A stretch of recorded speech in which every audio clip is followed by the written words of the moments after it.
Bueno, bienvenidos al estudio nuevamente. El día de hoy regresamos a Esdras.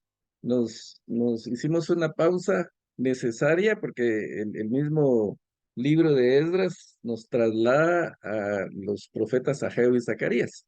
Como pudimos leer en el capítulo 4 aún ahora en el inicio del capítulo 5, pues vemos que la obra de reconstrucción del templo se detuvo por mucho tiempo, por un periodo de 15 años, algunos dicen que fueron 18 o más, y la obra estuvo pues totalmente parada porque pues hubo oposición de los enemigos y lograron intimidar, amedrentar a los que estaban construyendo y pues estos se detuvieron y simplemente la dejaron abandonada.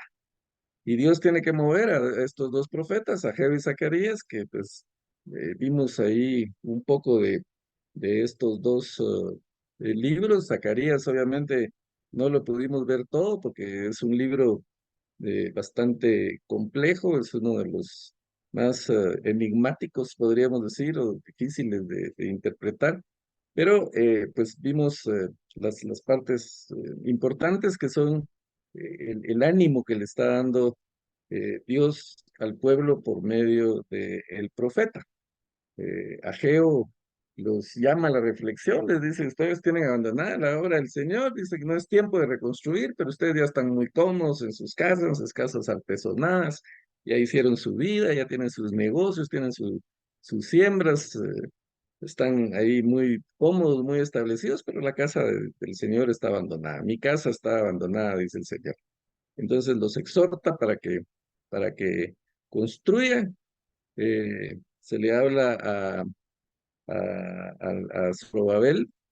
De hecho, vimos en el libro de Zacarías que pues el Señor por medio del profeta anima a Zorobabel. Vimos también que anima a Yeshua o Josué, que era el sacerdote, el sumo sacerdote sin templo, ¿verdad? Que nunca había ejercido el sumo sacerdocio, pero el Señor le promete, tú vas a gobernar mi casa, si tú obedeces, tú vas a gobernar. En otras palabras, le dices, esta casa se va a completar, se va a terminar y tú vas a estar a cargo, esa es la promesa. Y a Zorobabel le dice, tú empezaste la casa y tú la vas a terminar, pero no va a ser por su esfuerzo, no va a ser a la fuerza, no va a ser con ningún ejército, sino en mi espíritu, con mi espíritu, con la fuerza de mi espíritu es que vamos a poder hacer eso. Y entonces el Señor, por medio de estos dos profetas, logra motivar al pueblo, a los líderes y al pueblo en general, porque el mensaje es para los líderes y es para el pueblo. Y como vimos también, pues es un mensaje para nosotros también el que está ahí.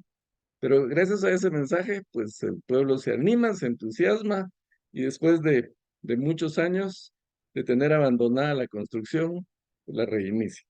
Entonces, vamos a ver el capítulo 5 de Esdras, que es pues cuando ya eh, toma la decisión de reconstruir. Y pues, ¿qué creen? Se inicia la reconstrucción, el entusiasmo vuelve a la gente. Pero así como vuelve el entusiasmo para que reconstruyan, pues el enemigo vuelve al ataque y los enemigos también, pues vuelven a oponerse. Por eso le hemos llamado a este estudio diplomática oposición. Y vamos a ver por qué.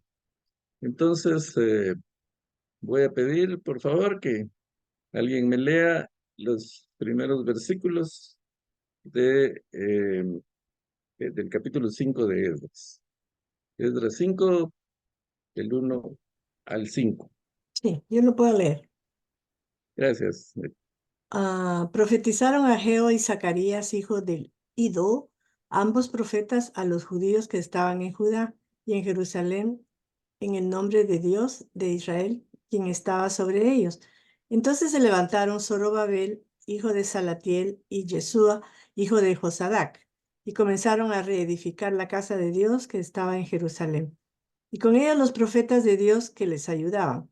En aquel tiempo vino a ellos Tatnai, gobernador del otro lado del río, y Setar, Boznai y sus compañeros, y les dijeron así: ¿Quién os ha dado orden para edificar esta casa y levantar estos muros? Ellos también preguntaron: ¿Cuáles son los nombres de los hombres que hacen este edificio? Mas los ojos de Dios estaban sobre los ancianos de los judíos y no les hicieron cesar hasta que el asunto fuese llevado a Darío. Y entonces respondieron por carta sobre esto.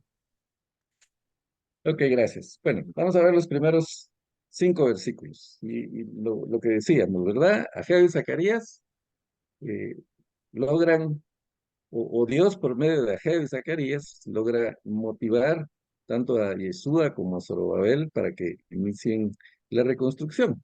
Y vemos aquí en el versículo 2 que estos dos líderes, dice, se levantaron y comenzaron a reedificar la casa de Dios. Eh, y con ellos los profetas de Dios que les ayudaban. Entonces, no solo Zorobabel y Yeshua y el resto del pueblo iniciaron la reconstrucción, eh, reiniciaron la reconstrucción, sino que también los dos profetas, Ageo y Zacarías, estuvieron ahí ayudando, se involucraron. Eso pues, nos da la primera enseñanza, ¿verdad? Que los líderes pues también tienen que dar el ejemplo. Un pastor, no por el hecho de ser pastor, no va a trabajar al lado de su congregación.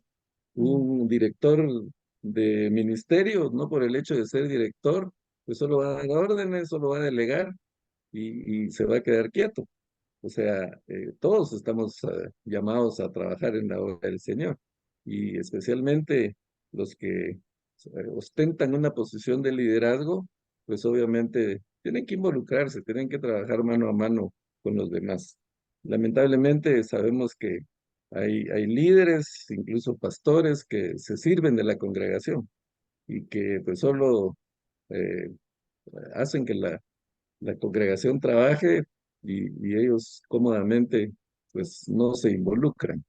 Esto no debe ser así. Aquí vemos a dos profetas que perfectamente hubieran podido dar el mensaje y que los otros empezaron a trabajar y quedarse tranquilos, ¿verdad? Bueno, ya cumplimos con nuestro trabajo, ya se está reedificando el templo, entonces a nuestras cosas, ¿verdad? A acomodarnos, a irnos a nuestras casas cómodas también y que sean los demás los que reedifiquen. Pero aquí dice claro, con ellos los profetas de Dios que les ayudaban. Pero bueno, otra vez viene la oposición y vienen dos gobernadores, Tatnai, gobernador del otro lado del río, y Setar Boznai y sus compañeros, y les dijeron así, bueno, recordemos que Zorobabel era gobernador de la parte del pueblo que estaba edificando, era gobernador de Judá, de ese espacio que era lo que eh, vimos anteriormente, que era el reino del sur. Pero por otro lado estaba la otra parte grande de, de Israel, que era pues donde estaba Samaria y donde había estado el reino del norte, las 10 tribus que conformaban el reino del norte.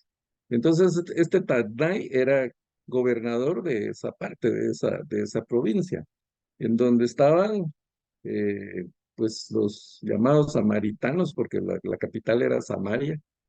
Entonces, Tatnai era gobernador de la parte de Samaria.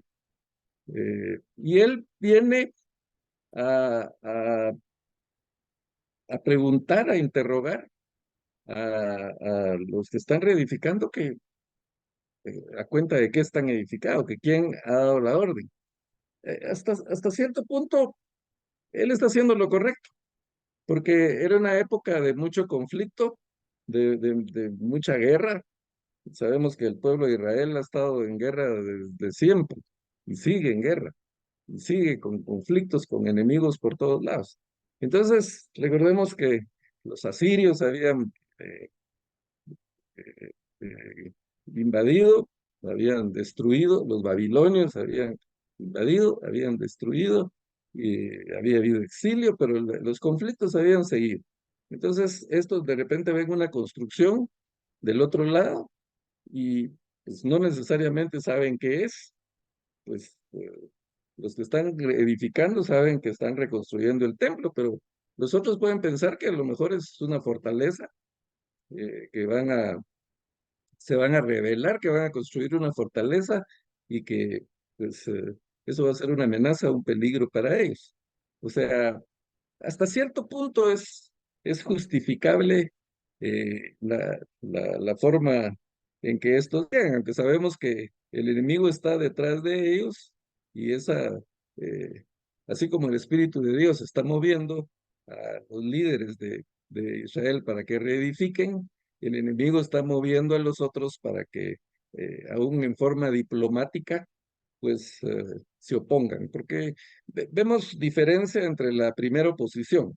Los primeros que se opusieron llegaron primero muy colaboradores, ¿verdad? A ofrecer, unirse a la reconstrucción, a ofrecer ayuda. Porque sabemos que, pues obviamente eso eh, era con un doble propósito. Se querían subir a la barca, pero cuando el enemigo se sube a la barca no es para remar, dice, sino para perforarla y que se hunda, ¿verdad? Entonces, estos entendieron muy bien eso y nosotros tenemos que estar alertas también, eh, cuando, cuando las cosas no vienen de parte de Dios. Creo que en aquella oportunidad mencionamos que la frase que dice la Biblia, que no os unáis en yugo desigual con los infieles, no necesariamente aplica a una relación sentimental entre un hombre y una mujer. Esa es una de las aplicaciones, pero en términos generales nos habla de no asociarnos con gente que no tiene nuestra fe o que realmente no están comprometidos con el servicio al Señor. Hacer negocios con alguien que no es cristiano, pues va a querer no pagar impuestos, va a querer tal vez explotar al personal, van a ser intereses diferentes y la cosa no va a funcionar. Y generalmente el que sale perjudicado, pues es el cristiano. Ah, yo me recuerdo que hace mucho tiempo, eh, mi esposa estaba haciendo pasteles, le dio para hacer pasteles y los vendía y le estaba yendo bien. Entonces, el papá de una compañera de trabajo, una muchacha que trabajaba conmigo, pues me ofreció una pastelería que se la comprara. Y entonces estábamos entusiasmados con mi esposa y empezamos a negociar con él, fuimos a ver el negocio y estábamos como que ya prácticamente decididos a comprar la pastelería. Y la muchacha, la hija, me dijo, mire, me dijo, eh, no haga negocios con mi papá. Él es mi papá, me dijo, pero lamentablemente no es cristiano. Entonces, mejor no. Entonces, yo agradecí mucho la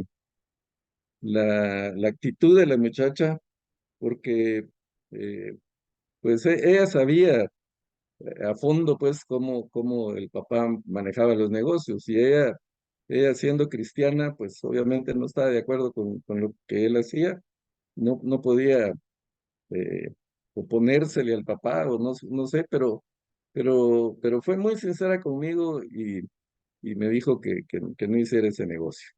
Y entonces pues eso nos da la pauta pues de que tenemos que ser muy cuidadosos en cuanto a con quién nos asociamos, con quién trabajamos, con quién hacemos negocios, porque pues podemos salir perjudicados.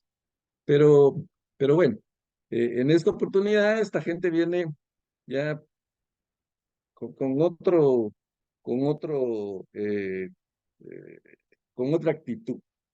Y pues la pregunta que hacen es, ¿quién los autorizó? ¿Y quiénes son los que están haciendo eso? eh, de una forma de amedrentarlos, ¿verdad? Porque los nombres los estaban pidiendo, obviamente, para denunciarlos ante el rey. Pero eh, la ventaja es que estos líderes, tanto Yeshua como Zorobabel, habían recibido ya la profecía del Señor, ya tenían una promesa del Señor. Ya Dios les había dicho, no es con fuerza, es con mi espíritu. Ya Dios les había dado la promesa que ellos iban a edificar esa casa. Ya les había dado la promesa que ese templo iba a ser más glorioso que el templo de Salomón. Entonces, ellos tienen las promesas del Señor y con base en las promesas del Señor, ellos no ceden. Ahora, si no, echan para atrás. Y dice, mas los ojos de Dios estaban sobre los ancianos de los judíos y no les hicieron cesar hasta que el asunto fuese llevado a Darío. Y entonces respondieron por carta sobre esto. Ellos no contestan aquí, digamos, inmediatamente a los que se están oponiendo, sino está bien, les vamos a contestar. Y por lo que dice aquí, se entiende que contestaron por escrito. O sea, eh, probablemente se reunieron, hicieron un consejo y redactaron la carta y entonces les dieron la respuesta por escrito. Y eso lo vamos a ver en los siguientes versículos en donde se deja constancia de la carta que estos, Tatnai y Setar Bosnai mandaron a el rey y también se deja constancia de la respuesta de los del pueblo de Israel. Pero hay varios aspectos que tenemos que notar en esto. Dice, mas los ojos de Dios estaban sobre los ancianos de los judíos. O sea, el Señor estaba con ellos. Y hermanos, nosotros cuando queremos iniciar algo, esta gente estaba restaurando el templo de Dios. Y recordemos que nosotros somos templo del Espíritu Santo. El Señor lo dice en su palabra, por medio del apóstol Pablo, que nosotros somos templo del Espíritu Santo. Y ese templo el enemigo muchas veces lo, lo ataca y algunas veces logra destruirlo. Y tenemos que reconstruirlo, tenemos que restaurarlo. Es cuando nosotros queremos restaurarnos, restaurar ese templo del Espíritu Santo, cuando queremos eh, retomar nuestra relación con Dios, cuando queremos retomar nuestra intimidad con Dios y cuando queremos servir al Señor, vamos a encontrar oposición. Necesariamente va a haber oposición, porque el enemigo no le gusta, no le conviene que nosotros pues, sirvamos al Señor o que tengamos una vida de intimidad con Él. Va a haber oposición. Y esa oposición va a venir de muchas maneras, como ya dijimos, a veces ofreciéndonos ayuda, a veces atacándonos y a veces, pues, como vimos en los estudios anteriores, el enemigo nos acusa delante de Dios, está día y noche acusándonos y también nos mete pensamientos en la cabeza, nos, nos, nos habla ahí y nos dice, y tú vas a servir al Señor. Y ¿quién eres tú para servir al Señor? ¿Y a cuente qué? ¿Y quién te mandó? ¿Quién te llamó? El pastor te está diciendo que sirvas. O que, qué dones tenés para servirle. Sí, nunca has hecho eso. Y así nos mete sentimientos de culpa. Y con tu pasado, con lo que has hecho, con todo lo que te has equivocado. Y así quieres servir al Señor. Y entonces, pues recordemos que el enemigo pues a veces se disfraza también de ángel de luz y la Biblia dice que el Espíritu Santo nos redarguye de pecado y a veces podemos pensar que es el Espíritu Santo el que nos está redarguyendo de pecado, pero la diferencia es que cuando es el Espíritu Santo el que está trabajando en nosotros, hay arrepentimiento y nos acercamos a Dios, mientras que cuando es el enemigo, hay sentimiento de culpa y nos alejamos de Dios. El enemigo nos hace sentir culpables. Y entonces, en lugar de acercarnos a Dios, nos alejamos o nos frustramos y decimos, y de verdad, yo estoy haciendo esto y si alguien conoce mi pasado, o si sabe los errores que he cometido, pues obviamente eh, no va a creer lo que yo estoy haciendo o probablemente me van a atacar. Entonces, esas son las estrategias del enemigo y tenemos que estar conscientes de eso. Y en los siguientes versículos vamos a ver, pues, cómo responder a eso. Y aquí el versículo 6 dice: copia de la carta que Tatnai, gobernador del otro lado del río, y Setar-Bosnai y sus compañeros, los gobernadores que estaban al otro lado del río, enviaron al rey Darío. O sea, eran varios gobernadores, eran varias provincias las que estaban del lado de lo que había sido el reino del norte, entonces se juntan todos y le mandan una carta a Darío. Recordemos que Ciro fue el rey que dio el edicto de que esta gente regresara a Jerusalén, y que reconstruyeran el templo. Y Ciro, pues, habla de que el Dios Altísimo le había dado ese decreto. En Isaías 44:28 vemos la profecía de Isaías de que Ciro iba a ser el que iba a edificar. Dice Isaías: eh, yo, el que despierta la palabra de su siervo y cumple el consejo de sus mensajeros, que dice: a Jerusalén serás habitada, y a las ciudades de Judá reconstruidas serán, y sus ruinas reedificaré. Que dice: las profundidades secaos, y tus ríos haré secar. Que dice de Ciro: es mi pastor, y cumplirá todo lo que yo quiero. Al decir: a Jerusalén serás edificada, y al templo serás fundada. Esto Isaías lo escribió muchos años antes de que incluso Jerusalén o el reino del norte o el reino del sur fueran invadidos. Y sin embargo, ya aquí, pues, está mencionando el nombre de Ciro. El libro de Isaías fue escrito alrededor de 700 años antes de Cristo. Entonces, vemos que eh, el, el- el, eh, el decreto de Ciro para que esta gente regresara fue en el año 530 más o menos antes de Cristo. Hay 200 años, eh, prácticamente más de 100 años, casi 200 años en que Isaías profetiza que Ciro va a ser el que va a reconstruir. El historiador Josefo era un historiador judío, no era cristiano, pero él escribió mucho de la historia de los judíos que nos ayuda a entender la historia de los judíos. Él dice que probablemente Daniel le enseñó a Ciro la profecía de Isaías. Recordemos que Daniel fue llevado a Babilonia, él fue exiliado, fue llevado con Nabucodonosor, pero Daniel sirvió ahí a muchos de los emperadores que estuvieron y en cuenta a Ciro. Entonces es muy probable que Daniel le haya enseñado esta profecía de Isaías a Ciro, y entonces Ciro actúa eh, de acuerdo a lo que la profecía decía y hace que esta gente que estaban exiliados regrese. Pero Ciro ya no está, ya no es rey, ya probablemente murió a estas alturas y ahora es Darío. Es otro de los reyes de la que está, entonces se le manda esta carta al rey Darío.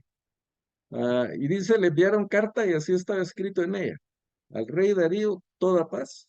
Sea notorio el rey que fuimos a la provincia de Judea, a la casa del gran Dios, la cual se edifica con piedras grandes, y ya los maderos están puestos en las paredes y la obra se hace deprisa y prospera en sus manos. Entonces preguntamos a los ancianos diciéndoles así: ¿quién os dio orden para edificar esta casa y para levantar estos muros? Y también les preguntamos sus nombres para hacértelo saber, para escribirte los nombres de los hombres que estaban a la cabeza de ellos. Vemos varios elementos aquí, ¿verdad? Primero, que pues le envían la carta, obviamente con toda la diplomacia, con toda la cortesía del caso, deseándole paz. Y pues están narrando los acontecimientos. Aquí en esta carta ya no hay acusaciones como la, la primera, la de la primera oposición, en donde pues incluso se mezclaba mentira con verdad y se decía que estaban reedificando los muros y los muros ni siquiera se soñaba con edificar. Aquí esta carta es más objetiva, es más, eh, están relatando realmente los hechos. Están diciendo, bueno, fuimos a ver y fuimos a ver a la casa del gran Dios. Miren, que ellos mismos reconocen la grandeza de Dios. Recordemos que esta gente tenía muchos dioses. Ellos tenían un sincretismo ahí de dioses de los otros pueblos que habitaban el reino del norte, la parte de Samaria. Sus sacrificios eran mixtos porque ofrecían sacrificios al Dios de Israel, pero también a los dioses de las otras provincias. Pero ellos reconocen que el Dios de Israel es el gran Dios, que es el Dios supremo. Y dice, la cual se edifica con piedras grandes. Les preocupaba que no era una construcción pequeña, era una construcción grande, con piedras grandes. Y como dije, pues podrían pensar que eso iba a ser una fortaleza con las cuales se iban a rebelar esta gente. Pero, pero, pero miren lo que están describiendo. Ya los maderos están puestos en las paredes y la obra se hace deprisa y prospera en sus manos. O sea que la gente retomó el trabajo, pero lo retomó con ganas, con fuerza. Estaban trabajando duro, estaban trabajando rápido y la obra estaba prosperando en sus manos. Entonces, pues ya la pregunta a los ancianos que quién les había dado orden para edificar esa casa. Pero miren la sabiduría que Dios le da a los ancianos, porque primero no pelean, eso es importante, porque podrían decir, bueno, ¿y ustedes qué? O sea, ¿y quiénes son ustedes para venirnos a decir que lo que tenemos o lo que no tenemos que hacer? Eh, Ustedes ocúpense de sus cosas, no se metan con nosotros, y si quieren guerra, pues va a haber guerra, ¿verdad? O sea, pudo haber sido una reacción así eh, violenta, pero no, con mucha sabiduría, los ancianos les responden por carta y tampoco cesan. Aquí dice, eh, no les hicieron cesar hasta que el asunto fuese llevado a Darío. Para que la carta llegara a Darío, pues sabemos que en aquella época no había correo electrónico, ni WhatsApp, ni ningún de ese tipo de comunicaciones para que la carta llegara inmediatamente. Eran meses para que un mensajero pudiera llegar físicamente con la carta hasta Babilonia. Ah, el rey tampoco iba a resolver inmediatamente. El rey tenía más cosas que hacer. Entonces tenía que hacer una investigación, como lo vamos a ver en el capítulo 6 donde está la respuesta del rey, él tenía que hacer una investigación y después mandar la respuesta. Eran otros meses. Entonces, ellos muy sabiamente siguen con la obra. Contestan la carta, pues no se amedrentan, siguen trabajando y fácil ganaron unos 4 o 6 meses de seguir construyendo antes de que la respuesta llegara. O sea, la reacción es muy diferente, no fue como la primera vez. La primera vez los amedrentaron, se quedaron eh, inmóviles, paralizados por el miedo, se acomodaron, no siguieron la construcción y ahí estuvo parada la obra por muchos años. Ahora no, ahora ok, quieren una respuesta, aquí está nuestra respuesta, va por escrito, llévensela al rey, pero nosotros seguimos trabajando. Y por lo que dicen estos, eh, pues, de estos dos, Tatnai y Setar Bosnai, están diciendo que la obra va rápido, como dándole un poco de urgencia, sentido de urgencia al rey para que conteste luego, porque le dice, ya tienen la madera, ya van rápido, está prosperando en sus manos, ya tienen los andamios ahí, hay unas grandes piedras, como diciendo, contéstenos rápido, porque si no, estos van a terminar. Entonces, la enseñanza en esto, mis hermanos, es que cuando nosotros seamos atacados por gente que no piensa como nosotros, porque a veces pues nos atacan eh, con relación a lo que creemos, con relación a nuestra fe. hay gente que no piensa como nosotros y entonces pues podemos recibir ataques de esa forma. Debemos de responder como dice Pedro en su primera epístola, en el capítulo 3 y versículo 15, dice eh, 13 al 15, ¿y quién es aquel que os podrá hacer daño si vosotros seguís el bien? O sea, si nosotros estamos haciendo las cosas bien, no tenemos que temer de que alguien más nos haga daño. Más bien dice, si alguna cosa padecéis por causa de la justicia, bienaventurados sois. O sea, cuando recibimos rechazo, recibimos desaprobación, pero estamos haciendo lo justo, lo que es la voluntad del Señor, dice, bienaventurados sois. Por tanto, no os amedrentéis por temor de ellos, ni os conturbéis, dice Pedro, sino santificad a Dios el Señor en vuestros corazones y estad siempre preparados para presentar defensa. O sea, no nos podemos quedar callados ante los ataques. Tenemos que defendernos, tenemos que defender nuestra fe. Pero miren lo que dice Pedro, presentar defensa con mansedumbre y reverencia ante todo el que os demande razón de la esperanza que hay en vosotros. Yo he visto y vemos en las redes sociales, mis hermanos, peleas fuertes ahí entre diferentes formas de pensar, de diferentes religiones o incluso entre diferentes denominaciones. Y sí, que ustedes son unos hipócritas, sí, que ustedes son unos idólatras, y sí, que ustedes hacen esto, y sí, que hacen el otro. Eso no lleva a ninguna parte. Aquí, si nos vamos a defender, dice, primero tenemos que estar preparados. Y por eso es importante el estudio de la palabra del Señor, el conocimiento de la palabra del Señor, porque eso nos da herramientas para defendernos. Pero el apóstol Pedro lo dice claro, santificad a Dios, el Señor, en vuestros corazones, y está siempre preparados para presentar defensa con mansedumbre y reverencia ante todo el que os demande razón de la esperanza que hay en vosotros. Eso fue lo que esta gente hizo.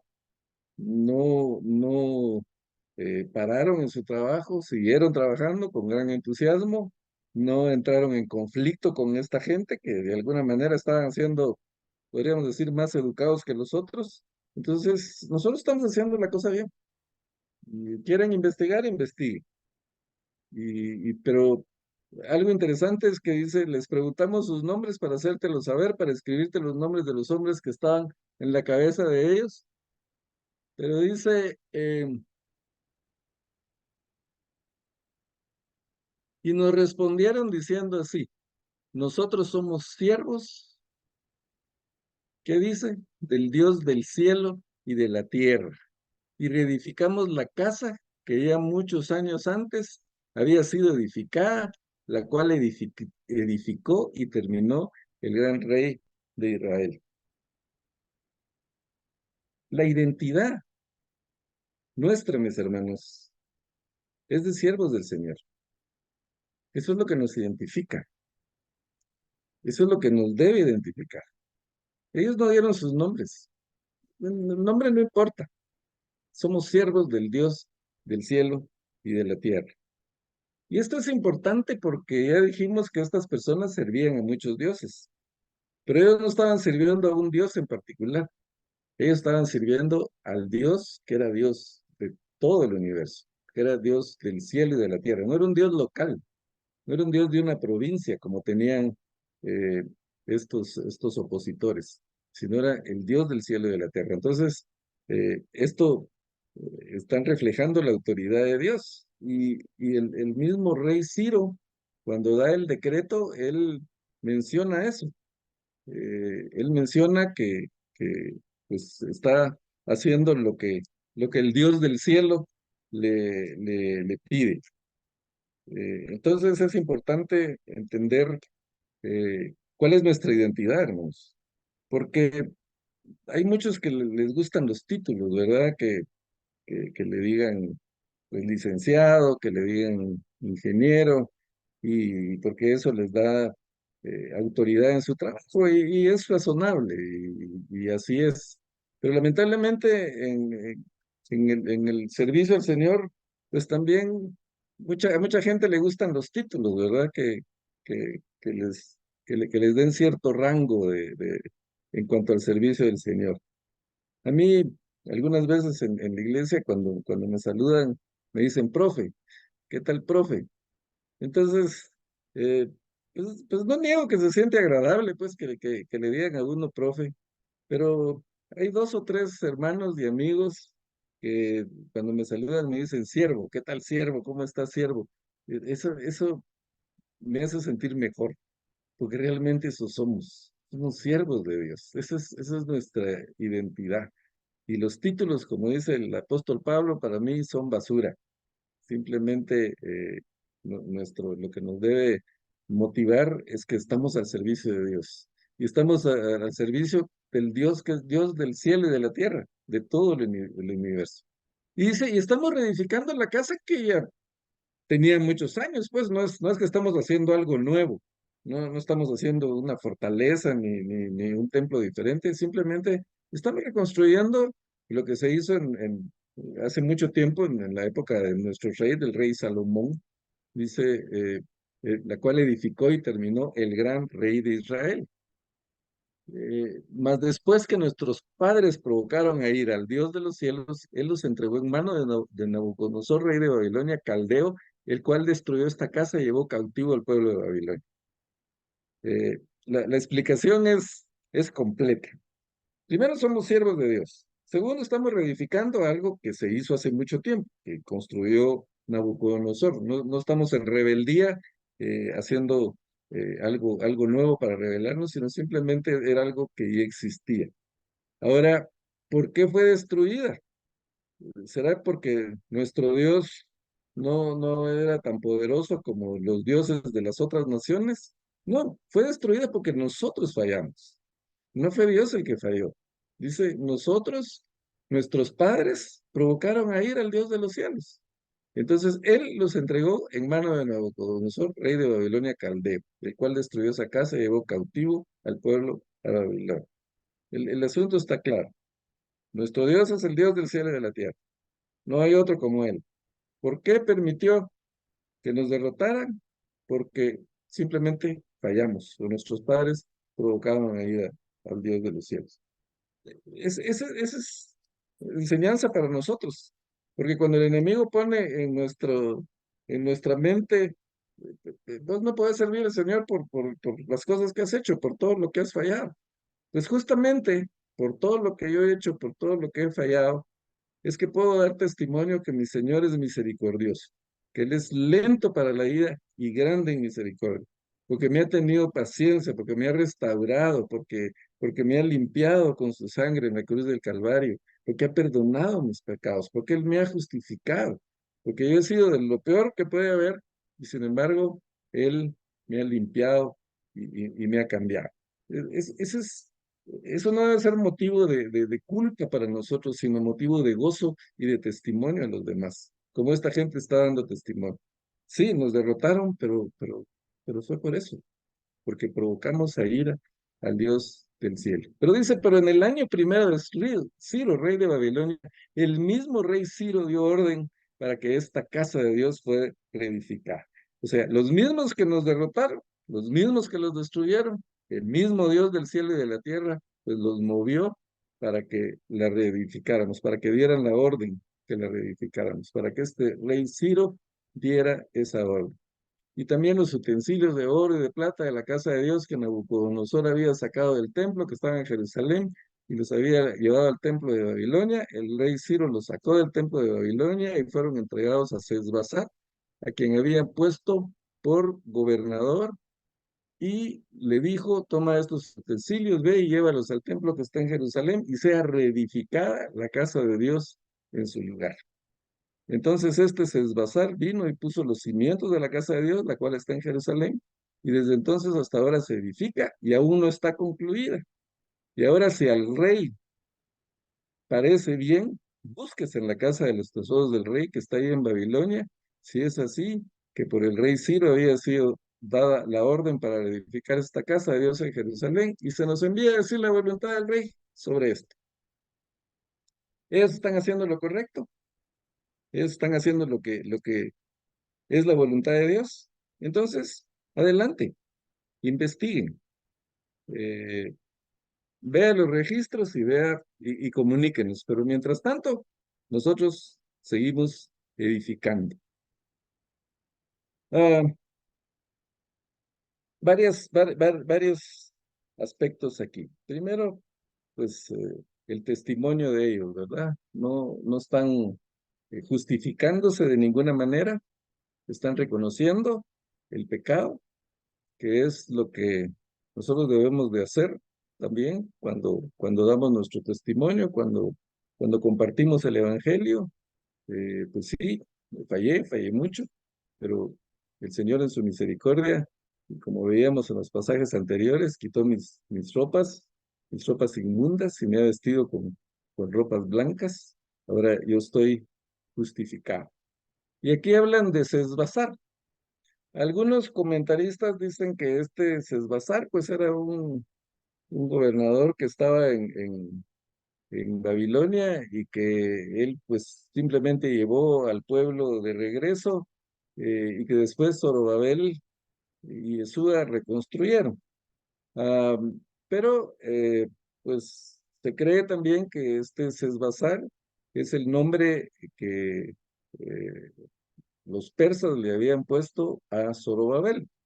Recordemos que ellos le cambiaban el nombre, por ejemplo, a Daniel y a sus amigos les cambiaron el nombre. Ananías, Misael y Azarías, y el nombre babilonio era Sadrach, Mesach y Abednego. Entonces, es muy probable que Zorobabel en Babilonia o en el exilio, su nombre era Sesbazar, pero que es la misma persona. Y yo en lo personal creo que sí es el mismo, que es Zorobabel. Porque recordemos que cuando vimos la profecía que se le dio a Zorobabel de Zacarías, le dice, tú pusiste los cimientos y tú vas a terminar la obra. Entonces, él fue el que empezó la reconstrucción y la promesa era que él la iba a terminar. Entonces, eso da la pauta de que Sesbazar y Zorobabel son la misma persona, y que no es una persona diferente. Ah, y bueno, ah, estos estaban, como mencionamos anteriormente, reedificando la casa del Señor porque era la casa donde ellos iban a poder ofrecer sus sacrificios que según la ley mandaba, y que de esa manera iban a poder restaurar la adoración al Señor, la intimidad con el Señor, el contacto con el Señor. Hoy, mis hermanos, nosotros no tenemos que presentar sacrificios. Esos rituales quedaron fuera desde que Cristo pues dio un único sacrificio en la cruz del Calvario, y con ese único sacrificio limpió los pecados del mundo, como vimos también cuando estudiamos las profecías de Zacarías.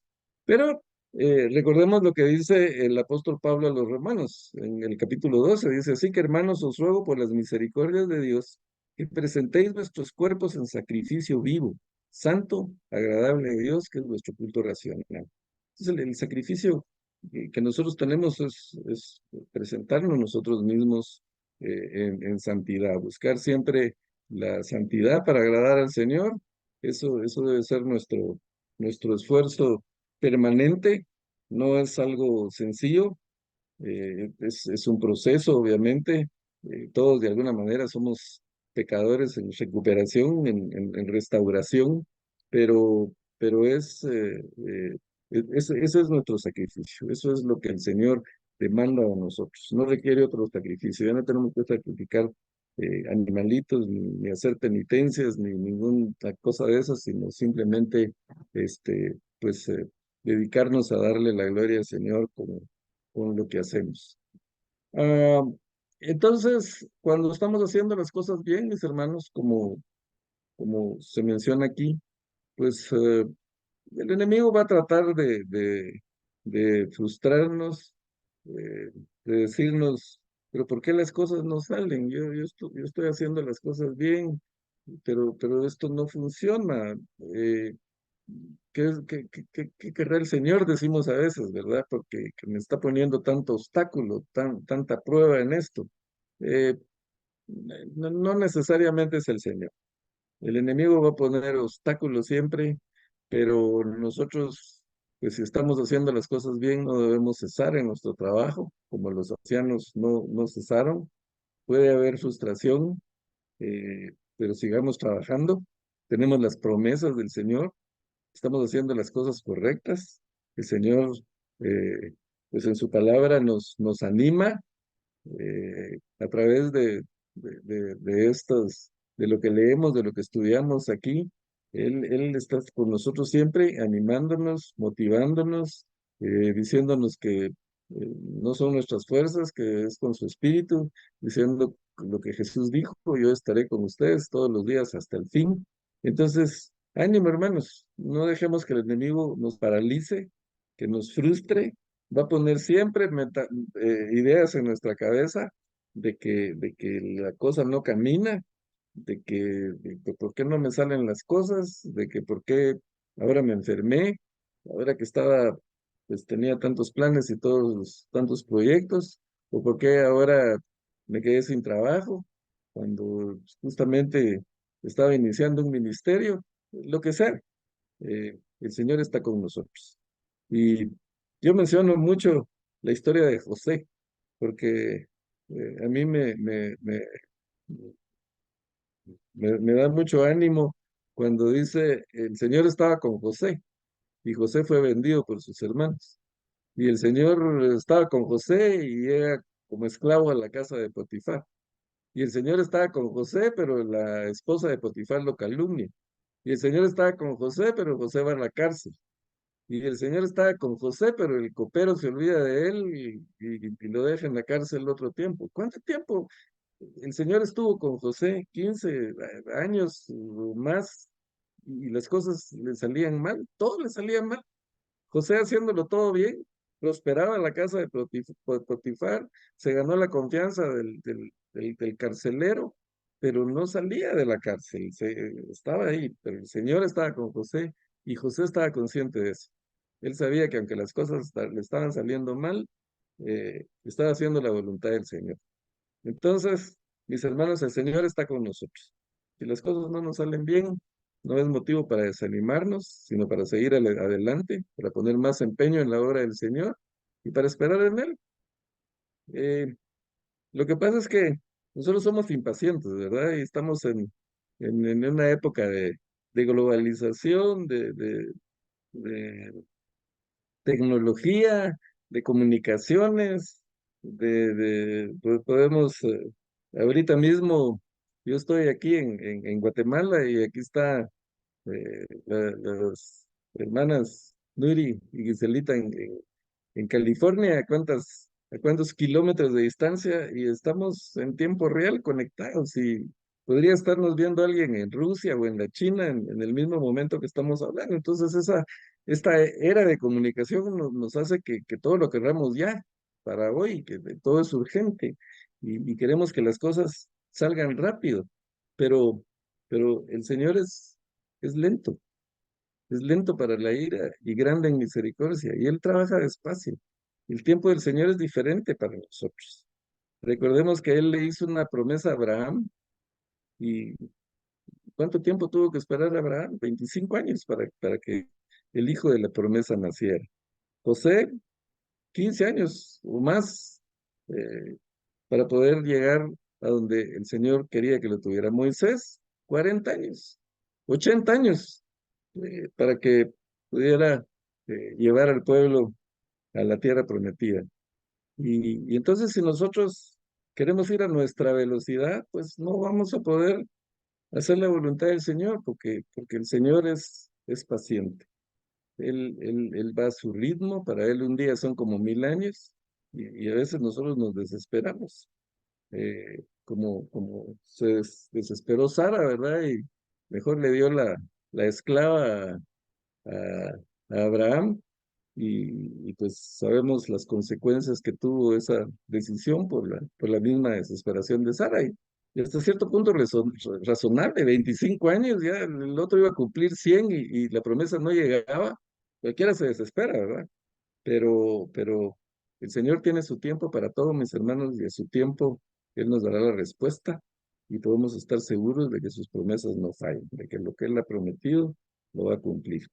Así que espero que este estudio, esta reflexión nos sirva de ánimo, de motivación para, para servir al Señor, para seguir sirviendo, si ya lo estamos sirviendo, y si no hemos empezado, pues a empezar, hermanos, a emprender ahí el ministerio que queremos, lo que el Señor está poniendo en nuestros corazones, y con la certeza de que si Él está con nosotros, las cosas van a salir bien y los resultados van a ser gloriosos como lo fue el nuevo templo que esta gente reconstruyó. Muy bien, hasta aquí llegamos hoy. La semana entrante seguimos con el capítulo 6, en donde vamos a ver la respuesta. ¿Qué fue lo que pasó con esta oposición, con esta carta que se mandó? ¿Qué fue lo que respondió Darío después de investigar? Y pues también vamos a ver la enseñanza que el Señor tiene para nosotros en esa clase. Así que, pues aquí tenemos el comentario del hermano Manuel. Dice, es interesante en este pasaje que el mismo enemigo que destruyó el templo fue el mismo que autorizó su reconstrucción. Exacto. Los babilonios, los persas, eh, que habían destruido el templo, pues el Señor los movió eh, para que pues, mandaran a reconstruir. Era otro rey, era otro imperio, pero siempre en Babilonia, siempre desde Babilonia. Bueno, hermanos, no sé si hay algún otro comentario. ¿Alguien más quiere comentar o alguna pregunta? Pues como siempre, muy bonito el estudio, ¿verdad? Y sí, nos sentimos muchas veces, a veces en la iglesia, que ¿para qué se esfuerza uno tanto si, ¿verdad? No está la gente contenta, pero realmente es trabajo para el Señor, nada más, ¿verdad? Él es el único, sí. Muchas gracias.